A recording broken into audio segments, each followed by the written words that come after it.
Okay guys, last lecture में हमने Laplace transformation से एग्जांपल्स किए थे। ठीक है, अब हम डिफरेंशियल इक्वेशन से एग्जांपल्स करने वाले हैं। ठीक है, अब इम्पॉर्टेंट क्या है कि डिफरेंशियल इक्वेशन पे कुछ लोगों को आता है, कुछ लोगों को नहीं आता है।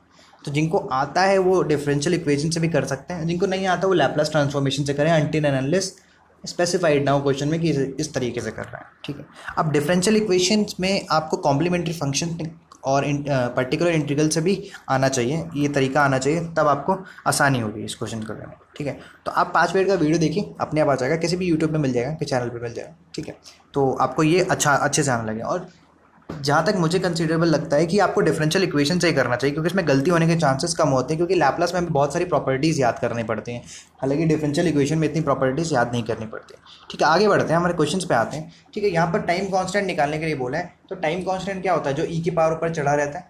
12th क्लास में पढ़ा हुआ या तो नेटवर्क एनालिसिस में पढ़ा होगा, ठीक है, ईटी में पढ़ा हुआ कहीं ना कहीं। तो ठीक है, तो देखते हैं हम कैसे लाएंगे ई की पावर। ई की पावर लाने का तरीका यही है कि आपको आगे सॉल्व करना पड़ेगा नेटवर्क को, मतलब इक्वेशंस को। ठीक है, तो सबसे पहला काम, अगर आपको कुछ भी नहीं पता तो आप क्या लगाओगे? केवीएल लगाओगे। तो केवीएल हम बार बार इक्वेशन में लगा देते हैं, क्योंकि हमें इंडक्टर है और सारी चीज़ें लिखी हुई हैं, तो हम केवीएल बार बार इक्वेशन में लगा देते हैं। तो बाहर वाली इक्वेशन में लगाते ही आपको एक बात समझ में आएगी कि हम चलते हैं बाहर बाहर। ठीक है, बाहर बाहर चलना है। ठीक है, मैं पेन चेंज कर दूँ, फिर चलते हैं, आराम से चलेंगे, कोई दिक्कत क्या बोल दिया, कोई जल्दी है क्या? ठीक है, सबसे पहले 10 वोल्ट, 10 लिख लिया मैंने। ठीक है, ये बात समझ में आ गई है। ठीक है, फिर इसके बाद क्या ड्रॉप आया? ये क्या ड्रॉप आया? 2 इंटू आई। तो वी आई होता है ड्रॉप, तो सॉरी आई आर होता है ड्रॉप, तो 2 इंटू आई। अब 2 इंटू आई की जगह 2000 इंटू आई क्यों लिखा हुआ है यहाँ पर? क्योंकि किलो वोल्ट में, किलो ओम में। ठीक है, तो किलो ओम को 2000 में कन्वर्ट कर सकते हैं ओम में, हमें स्टैंडर्ड वैल्यूज़ में डील करना है ना। ठीक है, फिर इसके बाद कर ऐसे आए यहाँ पर पहुँच गए। इनसे पूछा भाई तुम्हारे पास क्या वोल्टेज ड्रॉप है? इसने बताया सर मेरे पास वोल्टेज ड्रॉप है 1/c इंटीग्रल आई प्लस 5 डी टी। तो बोला ठीक है, बढ़िया, तो यही होगा इंटीग्रल। तो ये होगा, हमने इसको ऐसे लिख लिया। अब आप बोलोगे कि इसमें वैल्यू क्यों नहीं पुट करी? इसलिए नहीं करी कि तो गंदगी ना हो, थोड़ा सा सिंप्लीफाइड इक्वेशन हो जाए, फिर हम वैल्यू पुट कर देंगे। ठीक है, अब यहाँ पर इक्वेशन है, अब आप डिफरेंशियल इक्वेशन को सॉल्व करने के लिए आपको एक बात पता होनी चाहिए कि डिफरेंशियल इक्वेशन बननी तो चाहिए। यहाँ डिफरेंशियल इक्वेशन नहीं बन रही है, तो उसको डिफरेंशियल इक्वेशन बनाने के लिए हम दोनों तरफ क्या करने वाले हैं? डिफरेंशिएट करने वाले हैं। तो एक बात बताइए कि 10 का डिफरेंशिएशन क्या होगा? 0 हो जाएगा। 2000 आई का डिफरेंशिएशन 2000 हो जाएगा। ठीक है, और ये इंटीग्रल क्या हो जाएगा? चेंज हो जाएगा। ठीक है, तो हमने डिफरेंशिएट किया, सॉरी आई का differentiation D I by D T हो जाएगा। ठीक है, चलो, तो 0 equals to 2000 D I by D T लिख लिया हमने, और 1000 आई प्लस 5 हो गया।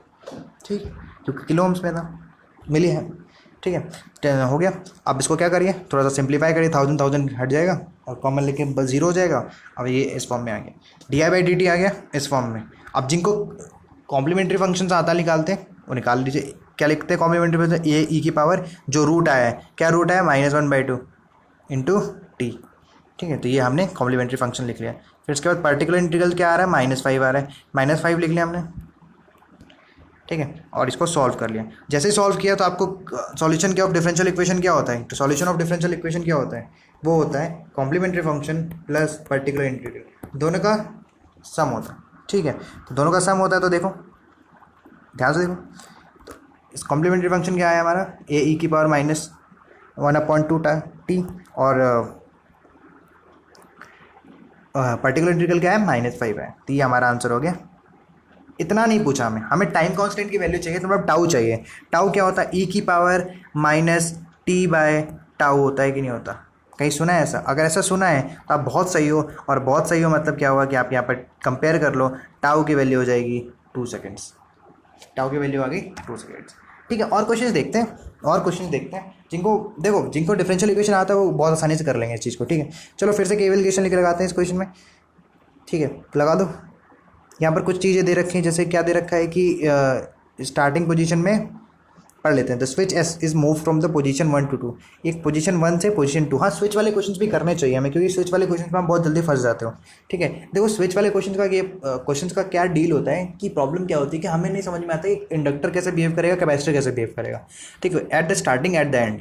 ठीक है, उसके बारे में डील करते हैं। सबसे स्टार्टिंग में, मतलब जब स्टार्ट नहीं हुआ था, तो इंडक्टर क्या हुआ? शॉर्ट सर्किट की तरह बिहेव करेगा। जब हल्का सा स्टार्ट किया था हमने, पहले क्वेश्चन देखा था, सबसे पहला क्वेश्चन एग्जांपल का ये था।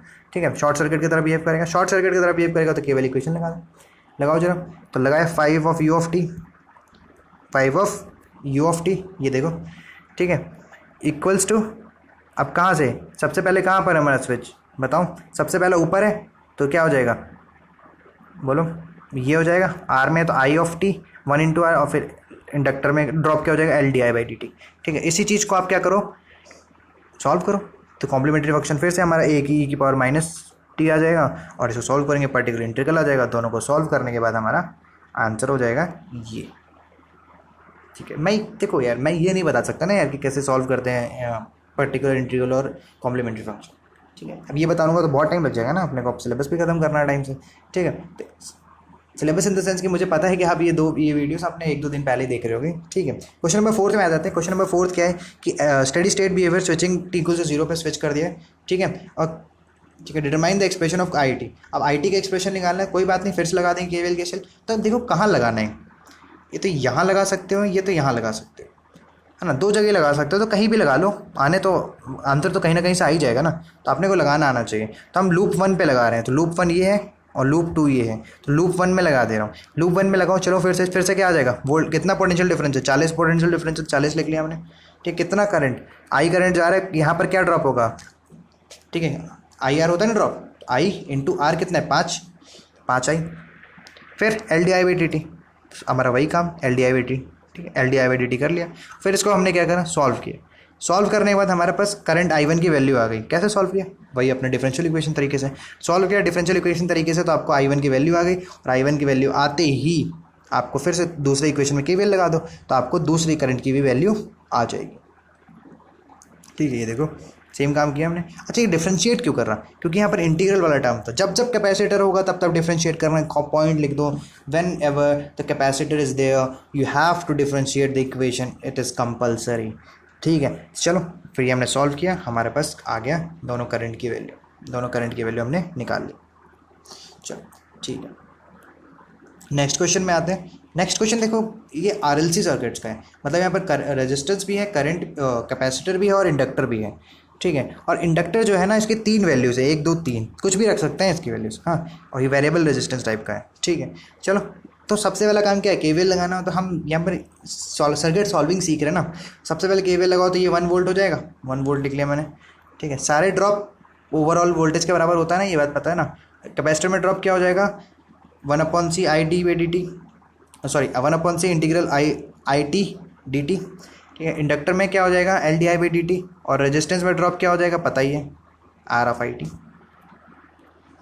IR होता है ना ड्रॉप। ठीक, आगे बढ़ते हुए समझ में आया कि इस इक्वेशन में इंटीग्रल है, तो इसको फिर से डिफरेंशिएट करना चाहूँगा, और मैंने जैसे डिफरेंशिएट किया तो ये अब ऑर्डर 2 का डिफरेंशियल इक्वेशन बन गया है। ऑर्डर 2 का डिफरेंशियल इक्वेशन D के फॉर्म में सॉल्व करते हैं, याद है ना, D के फॉर्म में सॉल्व करते हैं।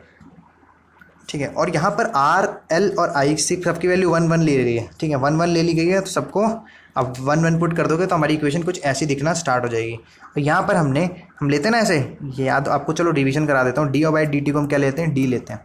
ठीक है, तो d/dt को क्या ले लेंगे, d² ले लेंगे, और उस फॉर्म से हम एक क्वाड्रेटिक इक्वेशन बनेंगे, और इस क्वाड्रेटिक इक्वेशन को रूट्स निकालेंगे।